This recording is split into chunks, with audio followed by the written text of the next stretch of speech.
अस्सलाम वालेकुम रहमतुल्लाहि व बरकातुहू। वालेकुम सलाम रहमतुल्लाहि व बरकातुहू। वालेकुम अस्सलाम वरहमतुल्लाहि वबरकातुहू। जनाब क्या मैं आपसे एक इस्लामी सवाल कर सकता हूँ? बिल्कुल पूछिए। जी बिल्कुल बेशक। आपका नाम? फिरदौस आज़म नदवी। मोहम्मद शाहजहाँ। माशाल्लाह हम लोग लोगों से इस्लामी सवाल जवाब करते हैं रास्ते में, ताकि इस्लामी अवेयरनेस में इजाफा हो और अमल करने में आसानी हो। आज का हमारा सवाल है रमज़ान के रोज़ों के मुतालिक। रोज़े में आदमी आँख में और कान के अंदर कुचरा डालता है दवा के तौर पर, तो इसका क्या हुक्म है बता सकते हैं कुछ शेख आप? इसका हुक्म यह है अगर रोज़े की हालत में नाक में या कान में दवाई डालते हैं, अगर नाक के नरम हड्डी तक पहुंच जाए तो रोज़ा फासिद हो जाता है।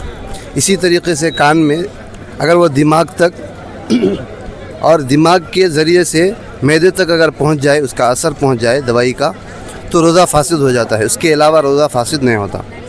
आप कुछ बता सकते हैं शेख? जी जी मौलाना जो कहा बेशक सही कहा। उलमा फरमाते हैं कि कान जो है, कान और आँख ये दोनों जो है ग़िज़ा की नाली से ताल्लुक़ नहीं है इन चीज़ों का। अगर आँख में आप खतरा डालते हैं और कान में डालते हैं तो ये मुफ्सिदात सौम में से नहीं आता, यानी इससे रोज़ा नहीं टूटता आदमी का।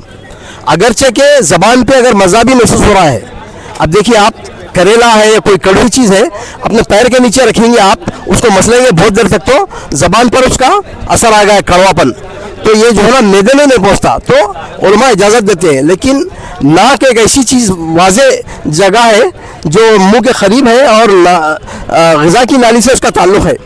और हदीस है नबी करीम सल्लल्लाहु अलैहि वसल्लम की, आपने लखीत बिन सबरा रज़ियल्लाहु अन्हु को कहा कि बालिगुल इस्तिंशाक़ी फिल वुज़ू, वज़ू में जो है ना नाक में पानी चढ़ाने में मुबालगा करो, इसलिए कि नाक के अंदर गंदगी होती है, उसको सफाई करने के लिए। इल्ला सौम, ये रोज़े की हालत में जो है ना इस्तिंशाक़ में मुबालगा करने का हुक्म नहीं है।